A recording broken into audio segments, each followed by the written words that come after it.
Hello students, आज की हिंदी कक्षा के अंदर आपका स्वागत है।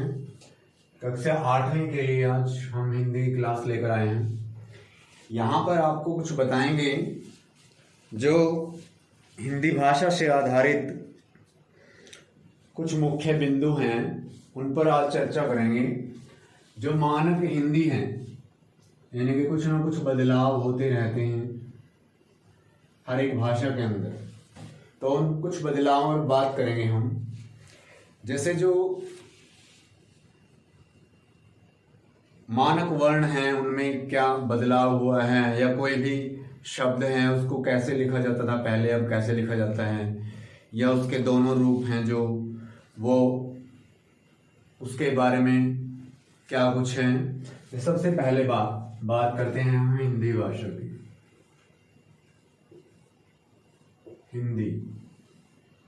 हिंदी जो है हमारी क्या है, राजभाषा है। राजभाषा, ना कि राष्ट्रभाषा। राष्ट्रभाषा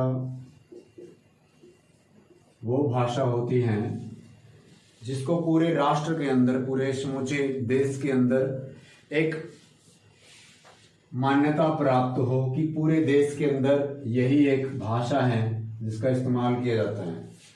लेकिन पूरे भारत के अंदर हिंदी भाषा का इस्तेमाल नहीं किया जाता, पूरे भारत में नहीं किया जाता।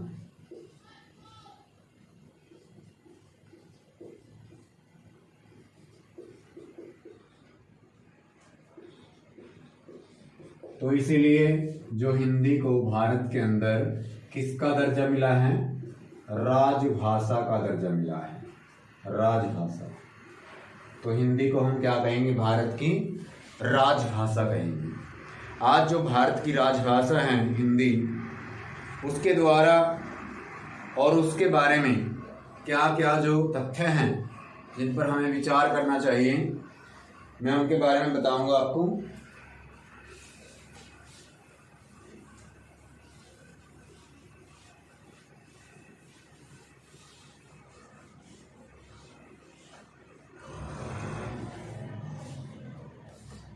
तो देखिए, जो खड़ी पाई वाले व्यंजन हैं उनका जो आधा रूप है वो कैसे लिख सकते हैं हम। आप सभी को पता होना चाहिए कि जो किसी भी शब्द को या वर्ण को लिखते समय जो हम खड़ी लाइन, खड़ी रेखा का यूज करते हैं वो क्या कहलाती है, वो खड़ी पाई कहलाती है। क्या कहलाती है, खड़ी पाई बोलते हैं इसको। बहुत सारे बच्चों को नहीं पता कि जैसे हमने कोई भी वर्ण लिखा, जैसे यहाँ पर हमने जो वर्ण लिखे हैं, या हम यहाँ पे लिखते हैं कुछ भी, जैसे हमने ये लिखा, तो यहाँ पर जो ये है ये खड़ी पाई है। यहाँ जैसे मैं है, मैं की ये खड़ी पाई है। और जो ऊपर वाली होती है ये सिरोरेखा होती है। क्या बोलते हैं इसको, सिरोरेखा। बहुत सारे बच्चों को इन चीजों के बारे में नहीं पता। खड़ी पाई और सिरोरेखा, इन दोनों का आपने ध्यान करना है, अच्छी प्रकार से याद रखना है इन दोनों को। तो उसके आगे देखते हैं।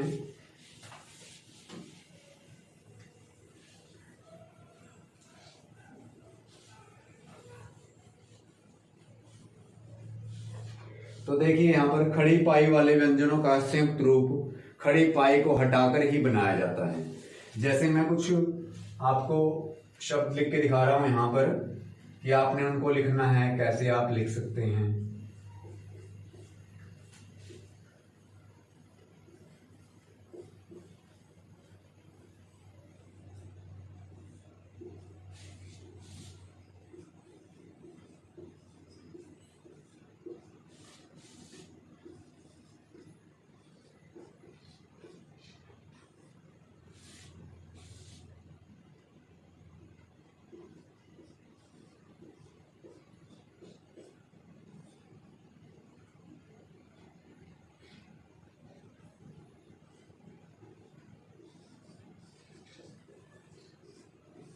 और भी बहुत सारे लिख सकते हैं इसके अंदर, लिखना चाहो तो लिख भी सकते हो।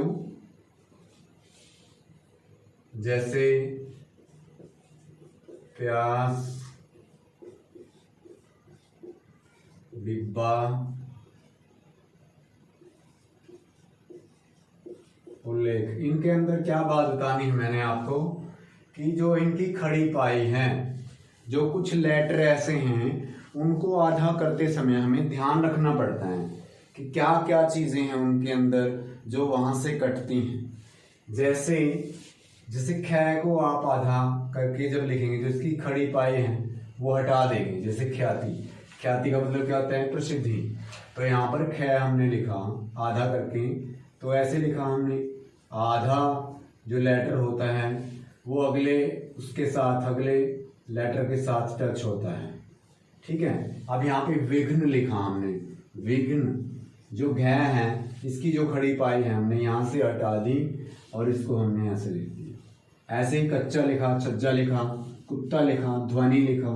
अब जैसे ध है इसका ये पार्ट हटा दिया और यहाँ से हमने ऐसे लिख दिया।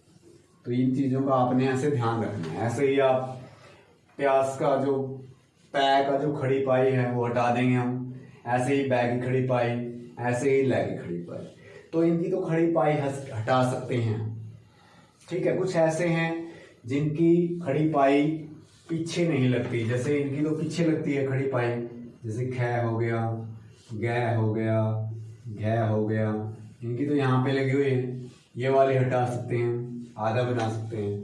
परंतु जो क है, मान लो क, इसकी खड़ी पाई नहीं हटा सकते हम, बीच में है ये। तो इसको कैसे लिखेंगे? इसको ऐसे लिखेंगे। इससे क्या लिखते हैं? क्यारी लिखते हैं। ठीक है। और बहुत सारे वर्ड हैं जो लिख सकते हैं आप, जैसे पक्का लिखते हैं तो आधा क ऐसे लिखते हैं। ठीक है। कुछ ऐसे हैं जैसे कै हो गया, फै हो गया, फै को भी आधा ऐसे लिखेंगे। और आपका जो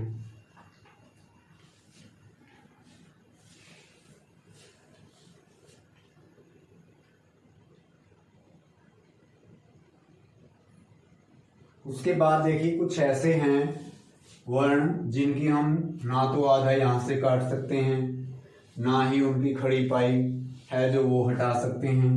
जैसे बहुत सारे हैं आपके पास, कुछ मैं आपको बता रहा हूँ यहाँ पे। जैसे ये हैं होंगे,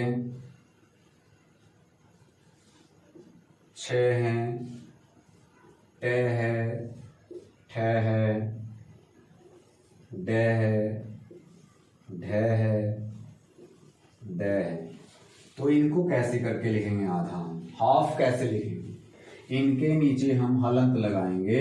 जैसे हमने ड को लिखना है किसी भी शब्द के अंदर तो आधा ड लिखेंगे। जैसे क्या करेंगे? मान लो आपने लिखना है बुढ़ा, तो आप ऐसे लिखेंगे हलंत। हलंत से क्या होता है?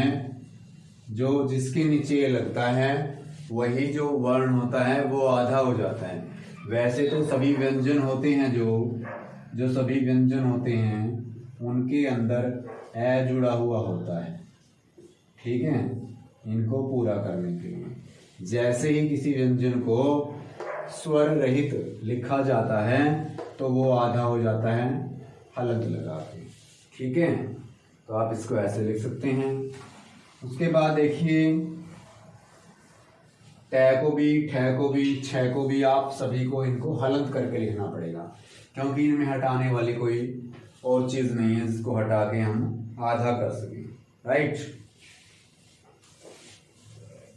और क्या है देखते हैं आगे।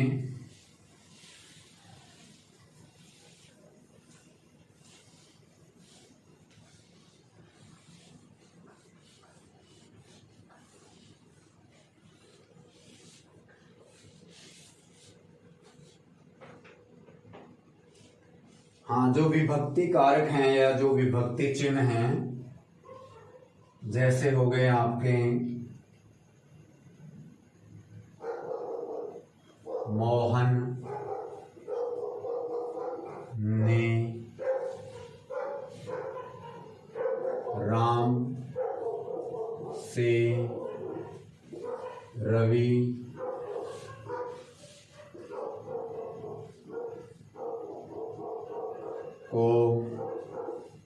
जो ये विभक्ति चिन्ह हैं या कारक चिन्ह हैं, जो विभक्ति कारक चिन्ह हैं, जो इनको हमेशा अलग लिखा जाता है। जो संज्ञा शब्द होते हैं उनसे इनको अलग करके लिखा जाता है, ठीक है। और एक चीज और, जैसे ही आप 2-3 वर्ड हैं उनको लिखते समय आप ध्यान रखें, जैसे मैंने बोला था अभी चिन्ह, तो कई बच्चे इसको ऐसे लिखते हैं, वो गलत है, हमने बार बार बताया है, ये गलत है, ये नहीं लिखेंगे आप। एक ये है स्रोत, स्रोत को ऐसे लिखते हैं स्त्रोत, ये गलत है, ये नहीं लिखेंगे आप। ये वाला राइट है, ये वाला राइट है, स्रोत होता है ये, ना कि स्त्रोत, राइट। उसके बाद देखेंगे सम्मान हेतु जो शब्द लगाते हैं हम, जैसे सम्मान हेतु जो शब्द लगाते हैं, श्री लगाते हैं या जी लगाते हैं, तो ये हमेशा अलग लिखे जाते हैं। जैसे श्री मनोहर लाल, मनोहर लाल, जैसे महात्मा जी, महात्मा जी, ठीक है, ऐसे लिखे जाते हैं। इसके बाद जो क्रिया है, विशेषण है, अव्यय है आदि में यह और वह की जगह स्वरात्मक प्रयोग किया जाता है। स्वरात्मक प्रयोग का मतलब है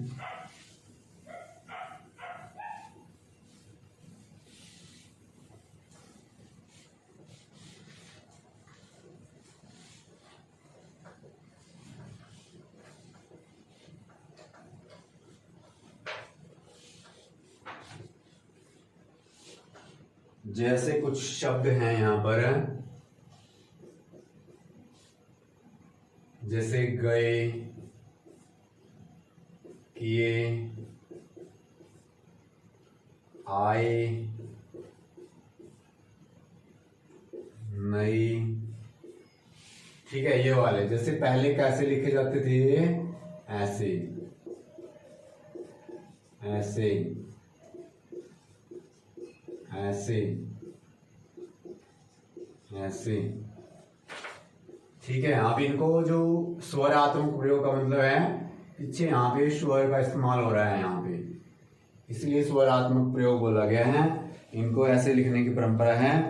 परंतु जो यह का, जहां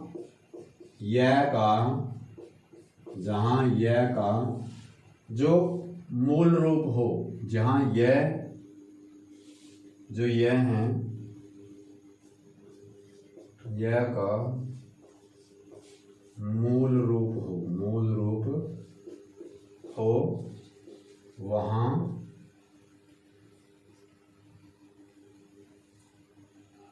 यह ही रहेगा, यह ही रहेगा,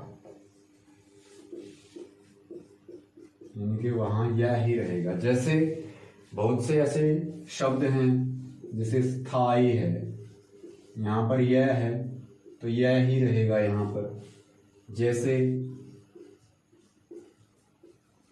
अविभाव, और जैसे दायित्व, तो यहां पर क्या रहेगा, यह ही रहेगा सभी के अंदर। तो बहुत सी जगह ऐसे हैं, तो आप इनको देख लेंगे एक बार।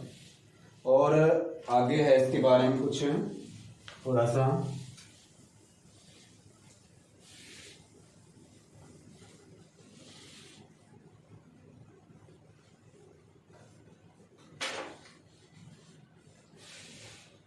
जैसे कुछ शब्द ऐसे हैं जो दो रूपों में प्रयोग किए जाते हैं, दोनों रूपों में मान्य है। जो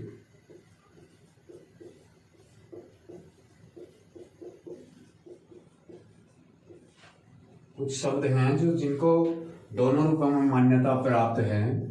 जैसे आप लिखते हैं ना गर्मी, आप इसको ऐसे भी लिख सकते हैं, आप इसको ऐसे भी लिख सकते हैं। सर्दी, आप इसको ऐसे भी लिख सकते हैं, ऐसे भी लिख सकते हैं। और गर्दन, आप इसको ऐसे भी लिख सकते हैं और ऐसे भी लिख सकते हैं, ठीक है। जैसे बर्तन, आप इसको ऐसे भी लिख सकते हैं, ऐसे भी लिख सकते हैं। और जैसे बहुत सारे ऐसे हैं, जैसे हो गया वापस, वापस ऐसे भी लिख सकते हैं, वापिस भी लिख सकते हैं, ठीक है। और जैसे दोबारा या दोबारा, दोबारा या दोबारा। तो आपके बहुत से ऐसे हैं जो जिनको दोनों रूपों के अंदर प्रचलित किया गया है, बताया गया है, और जिनके दोनों रूप क्या हैं, मान्य हैं। तो ऐसे भी शब्द हैं कुछ, ठीक है। और जो एक चीज और है बतानी है आपको, आजकल जो तत्सम शब्दों के तद्भव रूप हो जाने पर विसर्ग का लोप हो गया है। जो ये विसर्ग होता है इसका लोप हो गया है बहुत जगह पे। जैसे पहले लिखते थे दुख, लिखते थे दुख, यहां पर आप विसर्ग लगाते थे, बट आज कैसे लिखा जाता है, सीधा लिख सकते हैं आप। जैसे और क्या है, जैसे दुख सुख, ठीक है। अगर बोला जाए इसको, लिखा हुआ अगर कहीं पे मिल जाए आपको, ये मान लो यहाँ पे लिखा हुआ, हम देखते हैं ज़्यादातर मिलता है हमें लिखा हुआ, बीच से इसको हटा दिया गया है पर बाद में लिखा हुआ मिलते हैं। जहाँ पर भी विसर्ग मिले आपको, ये तो डेफिनेटली श्योर हैं कि ये तत्सम शब्द हैं। तत्सम शब्द का मतलब क्या है, संस्कृत भाषा के शब्द हैं, संस्कृत भाषा के शब्द। ऐसे शब्द हैं जो कैसे बोले जाते हैं, प्रातः, तय को जब आप बोलते हो यहाँ पर तो आधे है की आवाज आती है प्रातः, और अतः, अतः, ऐसे। तो ये थी कुछ बातें, जरूरी बातें जो आपको बतानी थी। आशा है आप सभी को अच्छा लगा होगा है जो पढ़ाया है। वीडियो को देखना है आपने। Thanks to all.